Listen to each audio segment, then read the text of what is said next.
Meredith Meyer, Grelli, it is an honor to have you on Succession Stories. We've known each other for some time now because we are in some of the same entrepreneurial circles in Pittsburgh and also with Carnegie Mellon University as faculty. And it is a pleasure to have you on the show. Welcome. Oh, I'm so thrilled to be here. There's nowhere else I'd rather be this morning. Thanks for having me, Laurie. Great. I want to start by talking about you and your entrepreneurial journey. Tell me, what motivated you to start your business as a co-founder with your husband to start your company, Wigle Whiskey? Yeah, well, we are both lovers of food and drink, and we really wanted to bring back this regional heritage back to Pittsburgh. So Western Pennsylvania was the birthplace of American whiskey. And we understood that that heritage had really been lost from our region. So we wanted to snatch that back and really build out this amazing story, which is really the part one of American history that revolves around whiskey in this part of the country. And so we wanted to build that back. We are also both, very fascinated by food and drink and flavor. In fact, that's really what bonded us from our first date onwards. And so we wanted to do a shared venture, and it was natural for it to be around flavor. And this was not an easy thing. You don't just launch a distillery, and you don't just launch a distillery in the middle of Pittsburgh when the laws on the books prevented you from doing so.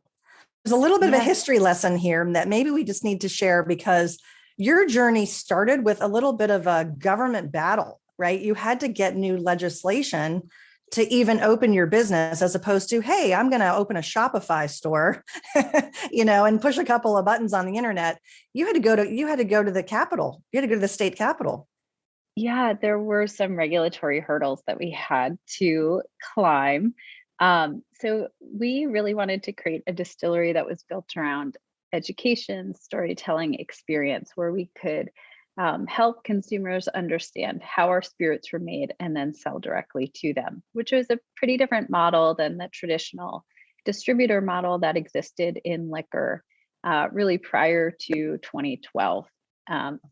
So we started working in 2010 to get this bill enacted that would allow distillers like us, small craft distillers, that would enable us to sell directly to consumers. And we were doing this lobbying effort while we were also building out the distillery. We were having a still built outside of Munich for us. And at the same time, pushing for this bill. And that bill came into effect actually on my husband's birthday, 2 years into our lobbying effort. And we opened the distillery after a public comment period in March of 2012. And this was during the time when craft beers were really on the rise. And you were inspired. I think I've heard some of your interviews where you talked about you would walk down the aisle of a liquor store and just feel like none of those products were targeting you. Is that a fair summary? Yeah, we really thought that the traditional whiskey brands in this space had really been focused for decades on a very particular audience.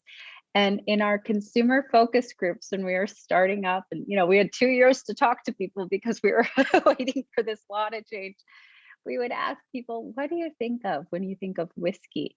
And they would almost invariably say something along the lines of an older gentleman sitting on a leather couch, smoking a cigar. And we thought, holy smokes, there is this whole segment of the population, or segments of the population, that the whiskey industry is just ignoring right now. And so we worked hard to bring those consumers to the table, to engage them in learning and fun and what we think of as edutainment, to bring them into this fold and to welcome them in and grow our consumer segment and really appeal to a new audience. Is this a family business? Did you bootstrap it with help of family and friends? Who are the investors? Yeah, this is entirely a family business. We've actually have no outside investment. So it's just my immediate family that are owners. And, we actually started the company sort of unique. When you think of family business, I think you often think of generational family businesses where parents or grandparents start it and then hopefully pass it down to the next generation, to the next. For us, we actually posed this idea after we had both, my husband and I had both were in professional careers after graduate school. And we posed it to my parents who were just retired and said, "Do you want to do this with us?" And they jumped in wholeheartedly, with so much support in every which way, including being our full-time volunteers for many years. But yeah, one of the gifts, I think, one of the questions I often get is, how do you work with your husband every day?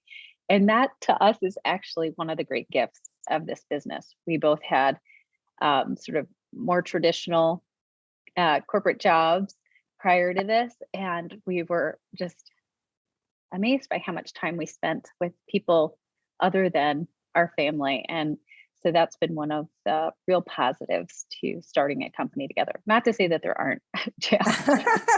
Yeah, because I noticed on your website, there's a few Meyers and there's a few Grellis, and so it's your mother, your father, any others from your side of the family or your husband's side of the family? Yeah, so my mom and my dad, and then I have two brothers.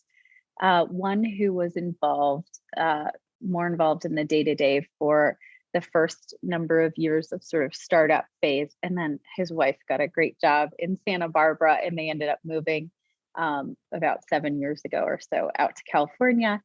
And then I have another brother who's a librarian in Iowa at a university there. And he's certainly helped in the early days as well, but has his own thing. Well, history is definitely part of the storytelling for the brand. And you have a brand development background, which if people want to go to wiglewhiskey.com and really try to understand the brand, you've also written a couple of books which tell the story. And we won't have time today to go into all of the history, but I do encourage people to learn more about this fascinating story, because it goes back to George Washington, right? He was a distiller, and there was a taxation issue. There was violence. I mean, there's probably already a movie about it. Alexander Hamilton is part of it. And there was an uprising, and people said, we don't want to be taxed anymore. We want to drink our whiskey without the interference of our new government. Is that a fair summary? That's absolutely right. The Whiskey Rebellion, which started in Pittsburgh, was the first test of federal power. This incredible, quirky story that we lay claim to. And then, we have another couple hundred years after that of really interesting alcohol history, which encapsulates many of the robber barons and a number of really pivotal points in early American life. So alcohol, it's a great mechanism to get some history done, some education done. It really is, but I'm spending time on this with you because it's illustrative of how your brand, you've created a brand literally from scratch, right? From creating this back to having to get the laws changed, to doing customer research and understanding who your segmentation is and what will make a product appealing to them,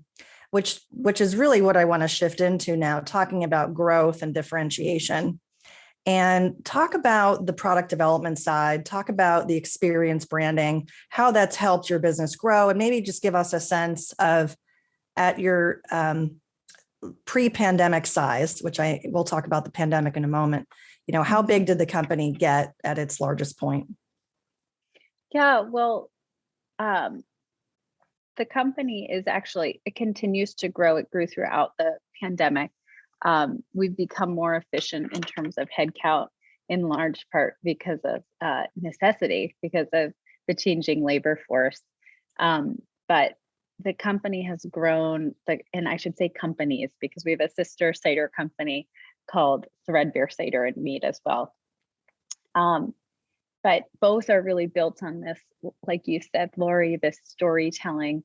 When we thought about the brands and the companies before we started, we knew we needed a few components to really create the rich, nuanced, robust companies that had deep roots that would flourish throughout the years. And so we wanted a regional reason to be.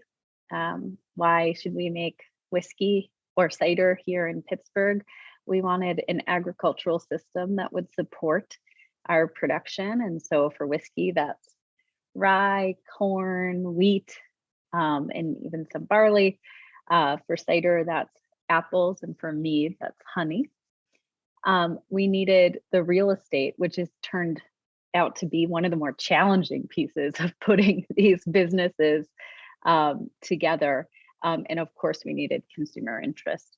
And so with both of those companies, we felt that at the start of it, we had all four of those pieces to move forward.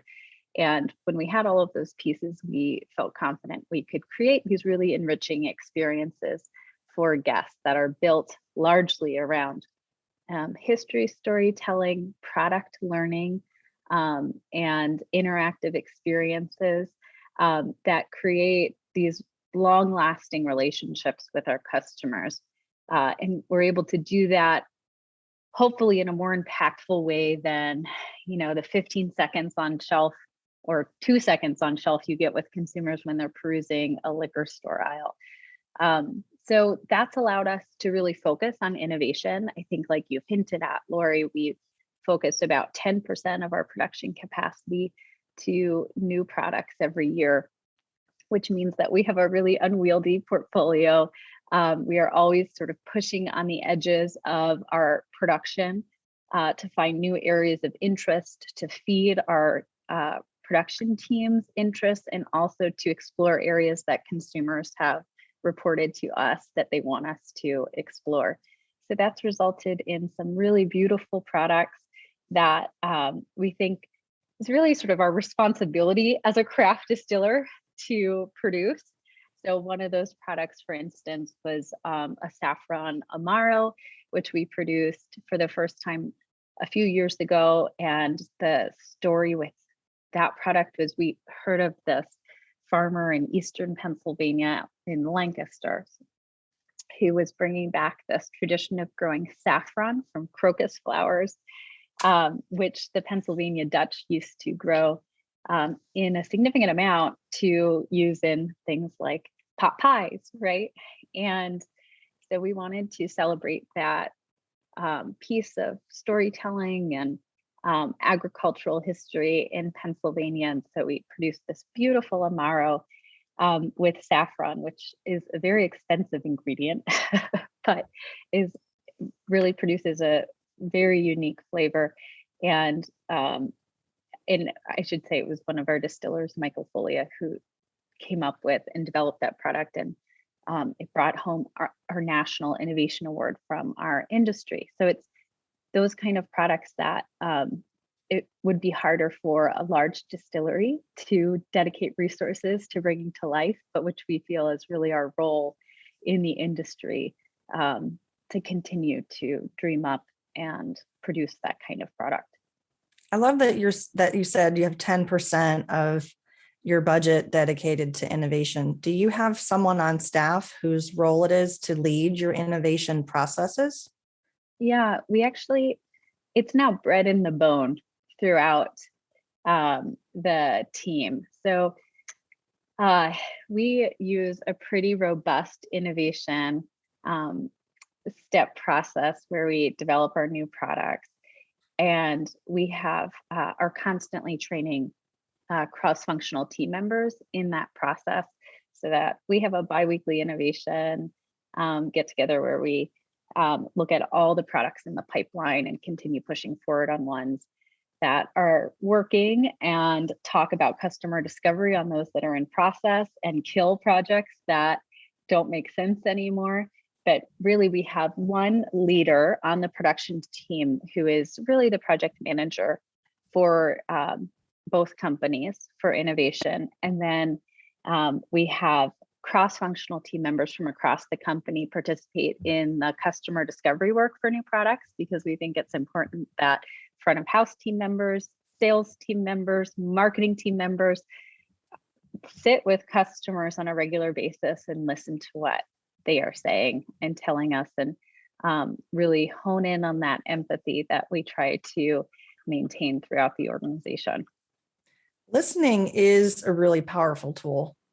Asking the right questions and really listening doesn't cost a lot to do that. It's really the cost of time and organizing it, but so powerful. So it's exciting that you have such a robust process.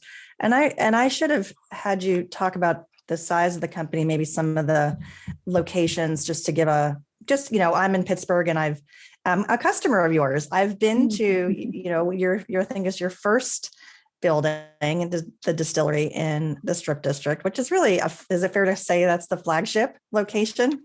Yeah, absolutely. So we have a few locations for Wigle whiskey, and then we have 2 locations for Threadbare cider in Western Pennsylvania. So our locations are in the Strip District. That's where our distillery is, where we produce all of our spirits. Then we truck them across the 16th Street Bridge to our barrel houses on the north side of Pittsburgh, where they age. That is also the neighborhood. That's the neighborhood of PNC Park, where the Pirates play, and the Andy Warhol Museum. That's also where our cider house, Threadbare Cider and Mead, sits. And then we have bottle shops in our region's sort of luxury mall called Ross Park Mall. And we believe we're the first craft distillery or cider house in the country to locate in one of those, in a mall like that. Simon is the property holder there. We have a Wigle location at the Allegheny County International Airport.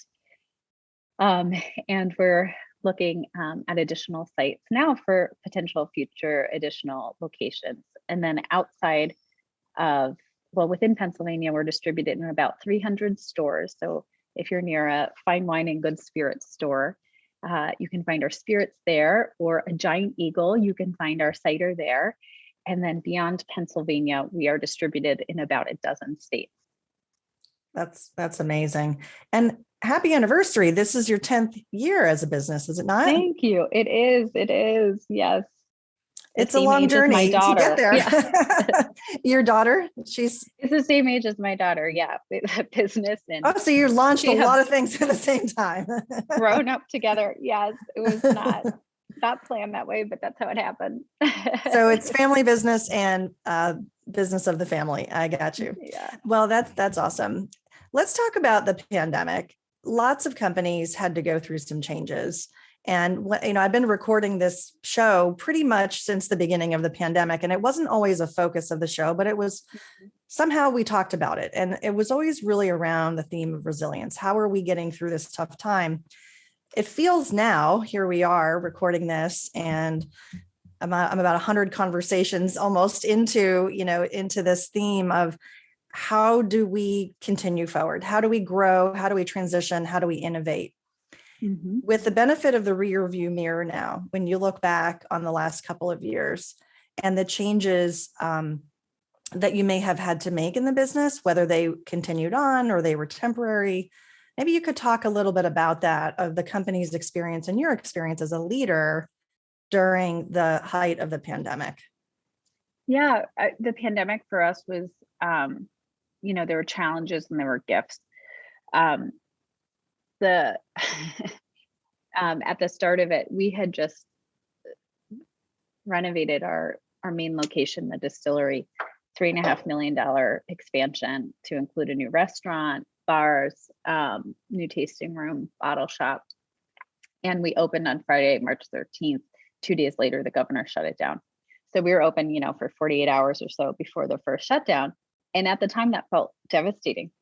And shortly thereafter, Governor Wolf announced the closure of our state-owned liquor stores here in Pennsylvania. And so all of a sudden that happened one evening, and, we went to bed not thinking much of it. And then in the morning, we woke up to an entirely new world because we had worked, about 5 or 6 years before that to change another law that would allow us to ship our spirits directly to consumers in Pennsylvania and also by right to folks in Washington, D.C. And we were successful in changing that law. But we were very unsuccessful in the marketing of that change. So we were just never able to, we're not big enough. Our marketing was not strong enough to convince consumers that they could or should buy their spirits online. The pandemic, of course, changed all of that. Once Governor Wolf shut down PLCB stores, consumers across the state found our website. And overnight, that segment of the business, which was fairly nominal up to that point, became a really significant piece of the business. And we knew our time was limited. We had, we didn't know what the length of time would be for, that the state stores would be shut down, but we knew it wasn't going to be forever. And so we really took full advantage of it. We invested a significant amount of money into online marketing during that period. And that has held since the pandemic. We've been able to hold on to really that consumer behavior. And, we had over the years cultivated a significant following through our e-newsletter, through social media, but never felt fully able to activate on that because of this consumer reluctance to ship spirits. And again, the pandemic really did the consumer education work for us. So that was a great gift. I think every business owner, probably something that's more relatable to those outside of our industry than the e-commerce world, which is, newly opening up to spirits. Something more universally relatable is probably the labor issue, which I'm sure every business owner is contending with in some way or another.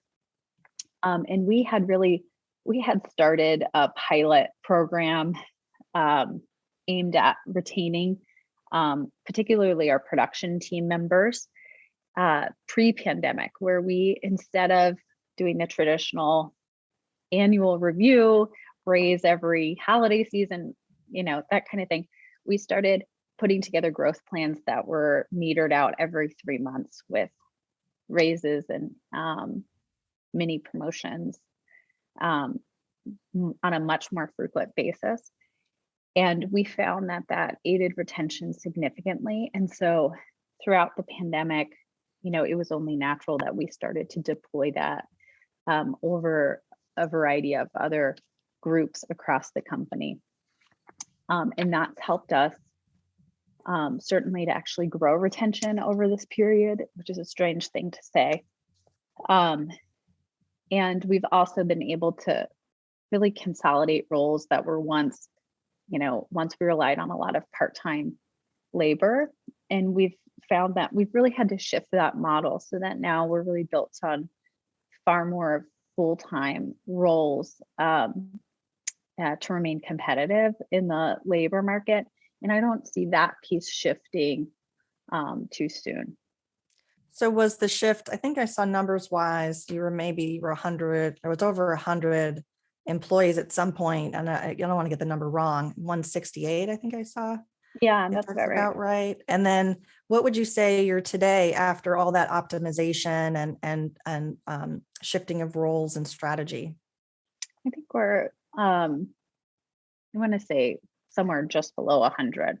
Wow. So that's pretty significant. So as with anything, there's trade-offs. So you shifted the labor cost dynamic, but then you also had increases because you've been implementing your performance management system and implementing raises. So it's an amazing story because of the lessons learned around retention, and you figure that out early on. Was that something from an intuition standpoint as managers and leaders that you knew, that you were sensing that could be something of interest to your people, or did it come more organically from them?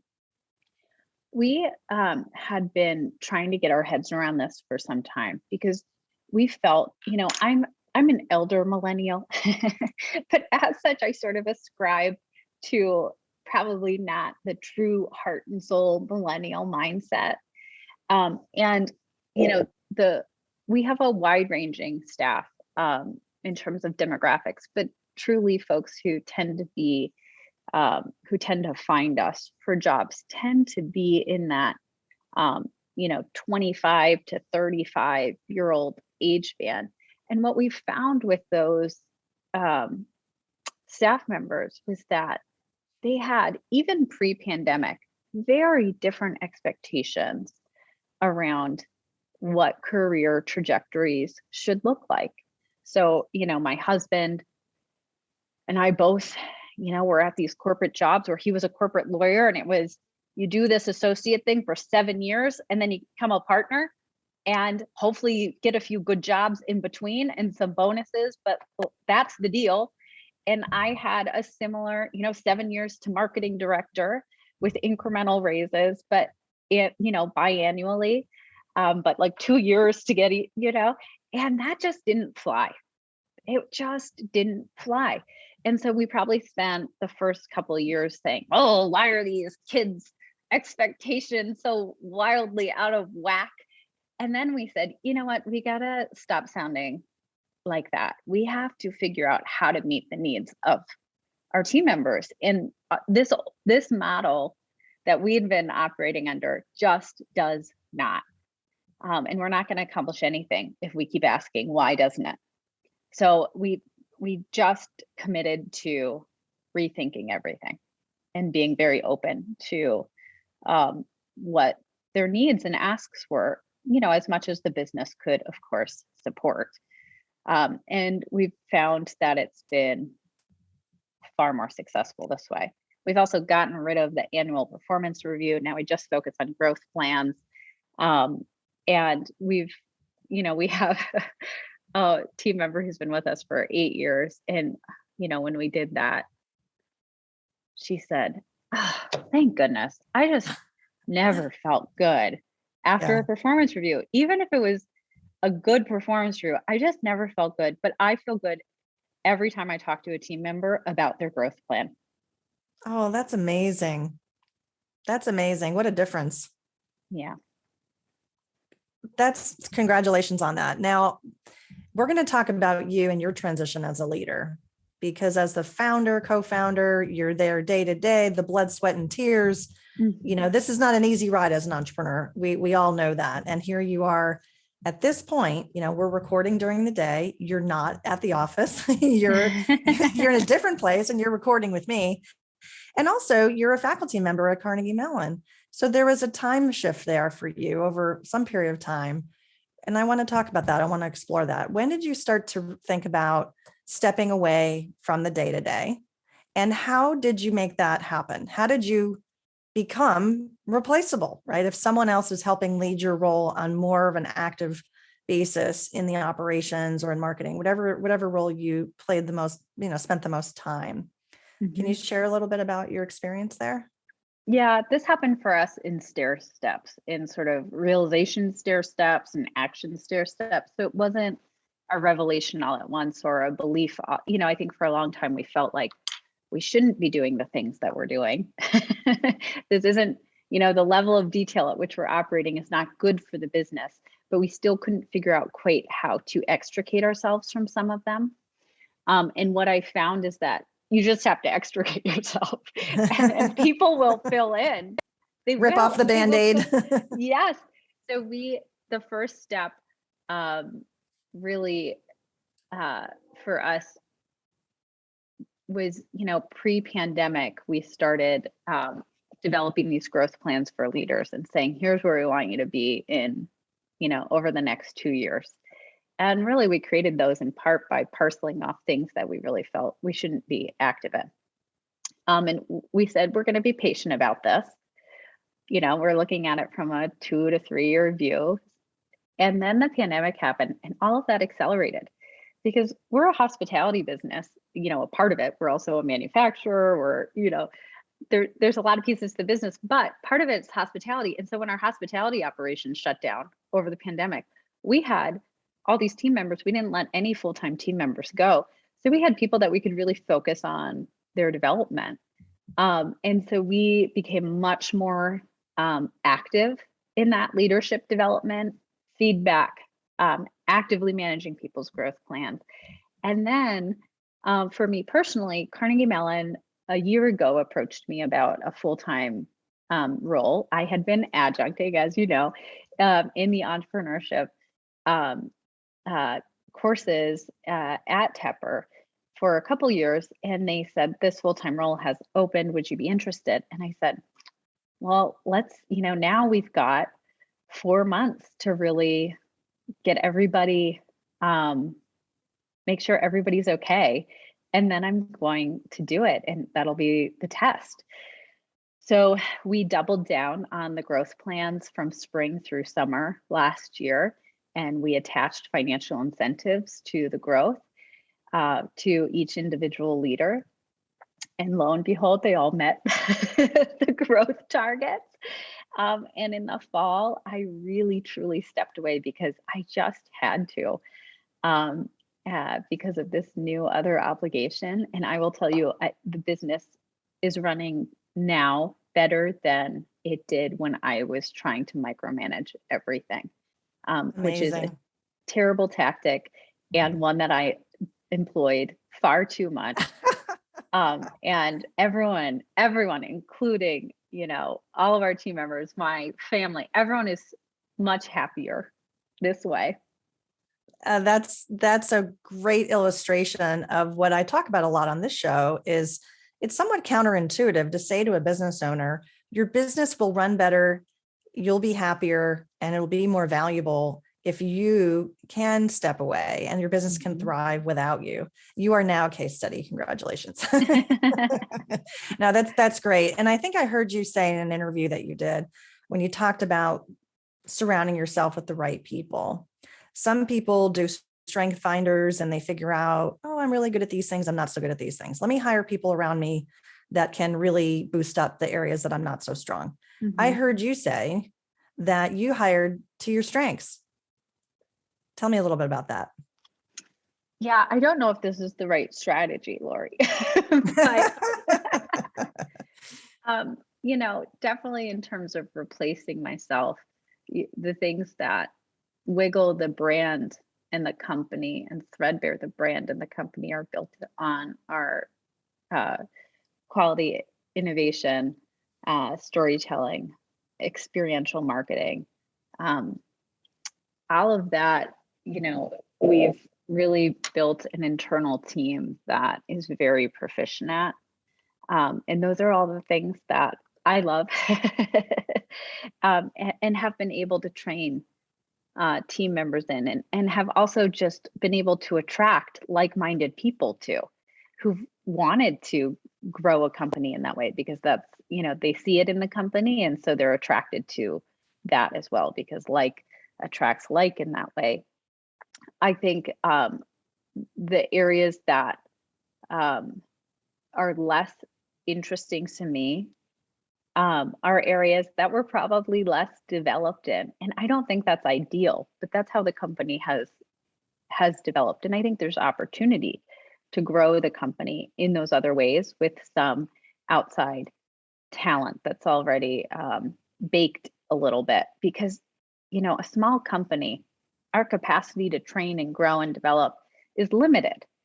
I would have a hard time, training and growing team members in areas that I was not proficient in. And so hiring outside experts in those areas, I think, is a wise move. But we've generally focused on growing internal talent, and the focus has been on our internal strengths. And so the plus side to that, there's pros and cons to developing internally versus, hiring from the outside. And of course, it's not mutually exclusive, but we've always emphasized the internal growth. And now we have a set of directors who have been with the company, a 10-year-old company, for between 6 and 8 years, and can really, not only can they run the company, they've built the company. with us. And so that's the benefit. That's incredible. You should be really proud. And I know Pittsburgh's proud of you. This is a city that really admires what you and your family have done. Let's switch gears a little bit as we wind down this conversation. And for what's next for you, maybe with some work you're doing at Carnegie Mellon, some things you and I have started to talk about specifically there with family business and some work that you're doing. How are you fostering innovation and entrepreneurship in family business? And what's the role that you see Carnegie Mellon playing in that potentially? Yeah, well, I am really excited that Carnegie Mellon asked me to think about community connections when they hired me. And the way I thought about it is really through family business, because 80% of the global economy is represented by family business. And family business has these interesting assets to it that make it pretty distinct from other forms of business. For instance, family businesses are more likely to be run by women, by immigrants. And it's a way that family business is a way that communities across the country have built wealth for their residents and really built community identity. So for all of those reasons, I was very excited to propose a family business course to Tepper, which is the first time in recent history that Carnegie Mellon has offered any curriculum around family business. So we ran that in the fall, and it was wonderfully rewarding to teach it. And we were able to develop really significant relationships with students who come from family businesses and prove to the university that this is an area of great interest to our community. So I will be continuing with that family business work this coming year. We'll be bringing in speakers specific to family business at Carnegie Mellon that will be open to the community. Hopefully Laurie will be a speaker in our family business series. And we will continue on with this course. We will also be offering to both our students and the general Western Pennsylvania community a peer support group model where we will have 6 or 7 family business owners in a group that will be facilitated by a Carnegie Mellon faculty member or alum. And we hope that, we were excited to facilitate these groups, but we believe that these groups will flourish and exist beyond the Tepper campus, as well as the members get to know each other on pretty significant levels. And beyond that, we're excited to continue to grow the family business programming at Tepper and meet this need of our students and of our community that we think right now is there and waiting for us to tend to. That's awesome. And you have such a strong community building background. We didn't even touch on all of that, but as our audience learns more about you and they read about you and your company, they'll certainly see that. Why don't we ask that now? I mean, there's two last things. One is how to find more information about you, Meredith, and Wigle Whiskey and Threadbare. And if people want to connect with you, what's a great way to do that? Yeah, so you can head to wigglewhiskey.com or threadbarecider.com for information about the companies. And then I'm happy to connect with anyone on LinkedIn. I'm listed under Meredith Meyer Grelli on LinkedIn. Perfect. And I know you're a very inspiring person. Are there any quotes that inspire you that you would like to share? Well, I think so. I often share with my students this T.S. Eliot poem, The Love Song of J. Alfred Prufrock, because I think it's actually a little bit about entrepreneurship, among other things. So I have some lines from that I'd be happy to share. All right. And I'm paraphrasing here, so it's not exact. And, and indeed, there will be time, there will be time, there will be time. Time for all the works and days of hands that lift and drop a question on your plate. Time for you and time for me, and time yet for 100 indecisions and for 100 visions and revisions. before the taking of a toast and tea. So I know entrepreneurship can feel relentless at times, but that's to allow yourself some patience, give yourself some grace as you move through your own entrepreneurial venture. It's a beautiful, beautiful quote. Meredith, thank you so much for coming on Succession Stories and sharing your story about growth, innovation, and transition in the company that you have built from scratch. So thank you. Laurie, it's been a pleasure. Thanks so much for having me. Listeners, thank you so much for tuning in. You can always catch Succession Stories on any of your favorite podcast players or YouTube. Don't forget to like and subscribe to the show. And if you want to maximize the value of your business and plan for a future transition, please reach out to me for a complimentary assessment at meetlaurie.barkman.com. Tune in next week for more insights from transition to transaction. And until then, here's to your success.